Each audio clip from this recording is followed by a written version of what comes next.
Hi friends, welcome back to Amigos. ഞാൻ ഇന്നിവിടെ വന്നത് ഒരു പ്ലം കേക്ക് ആയിട്ടാണ്. ഇത് കുട്ടികൾക്കും മുതിർന്നവർക്കും എല്ലാവർക്കും നല്ല ഇഷ്ടമാണ്. കാരണം ഇതിലേക്ക് നിറയെ ഡ്രൈ ഫ്രൂട്ട്സും നട്ട്സും ഒക്കെയാണ് ചേർത്ത് കൊടുക്കുന്നത്. ഒരു 1/4 കപ്പ് ഓറഞ്ച് നീരിലോട്ട് നമുക്ക് ഇഷ്ടമല്ല ഡ്രൈ ഫ്രൂട്ട്സുകളൊക്കെ ചേർത്ത് കൊടുക്കുക കേട്ടോ.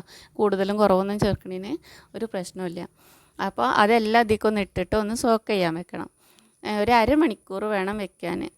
അതിനുശേഷം അപ്പോഴേക്കും നമുക്ക് ബാക്കിയുള്ള കാര്യങ്ങളൊക്കെ ഒന്ന് ചെയ്തെടുക്കാം.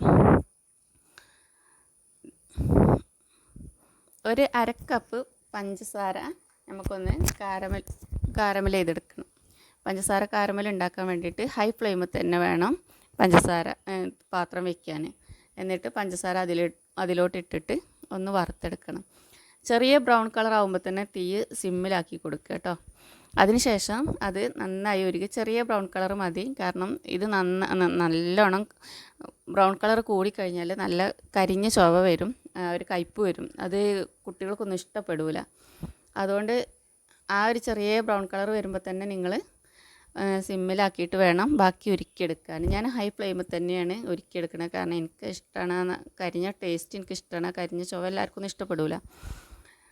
പഞ്ചസാര നന്നായി ഉരുക്കിയെന്ന് കണ്ടാൽ ഒരു 1/2 ഗ്ലാസ് വെള്ളം ഒഴിച്ചു കൊടുക്കുക.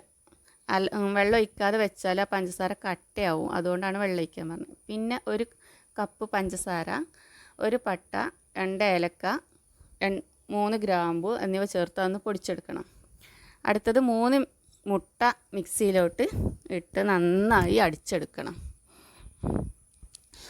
നന്നായി നല്ല പത വന്നോട്ടെ കേട്ടോ. അത്യാവശ്യം അതിലേക്ക് 1 കപ്പ് പഞ്ചസാര, നമ്മൾ പൊടിച്ച് വെച്ച ആ പഞ്ചസാരയും പട്ടയും ഏലക്കൊക്കെ കൂട്ടി പൊടിച്ച് വെച്ചില്ലേ, അത് ചേർത്ത് കൊടുക്കുക.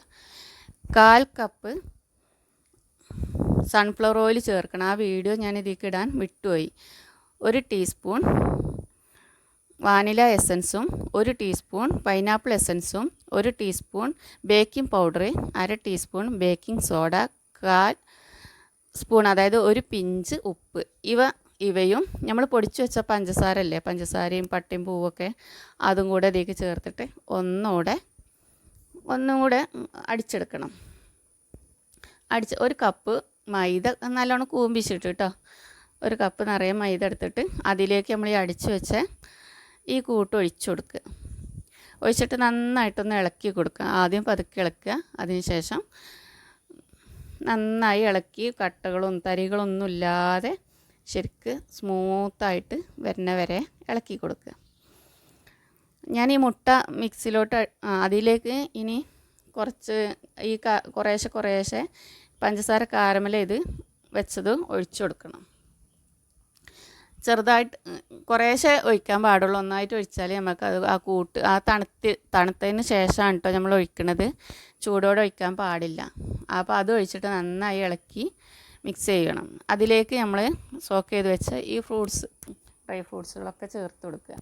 അതും ഒന്ന് നന്നായിട്ട് ഇളക്കി കൊടുക്കുക. നമുക്ക് ആ ഓറഞ്ച് നീര് ഇതിന് മുമ്പ് വേണമെങ്കിലും ഒഴിച്ച് കൊടുക്കാമായിരുന്നു കേട്ടോ. ഞാൻ ഈ മുട്ട പതുക്കാൻ വെക്കുമ്പോൾ തന്നെ, മിക്സിയിൽ അടിക്കാൻ വെക്കുമ്പോൾ തന്നെ കുക്കർ ഹൈ ഫ്ലെയിമിലിട്ടിട്ട് ഗ്യാസിൽ വെച്ചിരുന്നു. ഇപ്പോൾ കുക്കർ നന്നായി ചൂടായിട്ടുണ്ട്. അതിലേക്ക് നമ്മൾ ഈ ഉണ്ടാക്കി വെച്ച ഈ കൂട്ട് ഒഴിച്ച് കൊടുക്കുക. അതാ നന്നായി പൊങ്ങി ഇപ്പം തന്നെ വരുന്നുണ്ട് കേട്ടോ. കുക്കറിൽ കുറച്ച് എണ്ണ ഒന്ന് തടവി കൊടുക്കണം കേട്ടോ. 1 മിനിറ്റ് ഹൈ ഫ്ലെയിമിൽ തന്നെ വെച്ചതിന് ശേഷം വേണം നമുക്കിത് ഡെക്കറേറ്റ് ചെയ്യണം. അല്ലെങ്കിൽ നമ്മൾ ഇടുന്ന നട്ട്സുകളൊക്കെ അടിയിലേക്ക് ആഴ്ന്നു പോകും കേട്ടോ. അതാ എൻ്റെത് ഇപ്പം തന്നെ ആഴ്ന്നു പോകുന്നുണ്ട്. ഇതിനി കാണുമെന്നുള്ളത് അറിയില്ല. 1 മിനിറ്റ് കഴിഞ്ഞാൽ നമ്മൾ എന്ത് ചെയ്യണം, തീ സിമ്മാക്കിയിട്ട് വെക്കണം. എന്നാലേ ആ സിമ്മിൽ തന്നെ ഒരു അരമണിക്കൂർ 30 മിനിറ്റ് സിമ്മിൽ തന്നെ വെക്കുക കേട്ടോ. അതാ ചെറിയൊരു ആവി ഇങ്ങനെ വരും. എന്നിട്ട് തീ ഓഫാക്കിയതിന് ശേഷം മാത്രം വെയിറ്റ് വെച്ച് കൊടുക്കുക കേട്ടോ. നന്നായി തണുത്തതിന് ശേഷം തുറന്ന് നോക്കുക. ഇപ്പോൾ ഇതാ എൻ്റേത് നന്നായി പൊങ്ങി വന്നിട്ടുണ്ട്. പക്ഷേ കുക്കറിൻ്റെ മേലോട്ട് വന്നുകൊണ്ട് ആ മൂടിമേലെ കൊട്ടി പിടിച്ച് കേക്ക്. ഇനി ഇത് നമുക്കൊന്ന് കട്ട് ചെയ്ത് നോക്കാം. എൻ്റെ ഡെക്കറേറ്റ് ചെയ്തതൊന്നും കാണാനില്ല. നല്ല സോഫ്റ്റ് കേക്കാണ് കേട്ടോ. നല്ല ടേസ്റ്റുമാണ്. അപ്പം എല്ലാവർക്കും ഒന്ന് ട്രൈ ചെയ്ത് വെക്കുക. എല്ലാവർക്കും ഇഷ്ടപ്പെടും. കുട്ടികൾക്കൊക്കെ സ്നാക്സ് ആക്കിയിട്ടൊക്കെ കൊടുക്കാൻ പറ്റും. ഡ്രൈ ഫ്രൂട്ട്സുകളൊക്കെ കുട്ടികൾ കഴിച്ചും ചെയ്തോളും.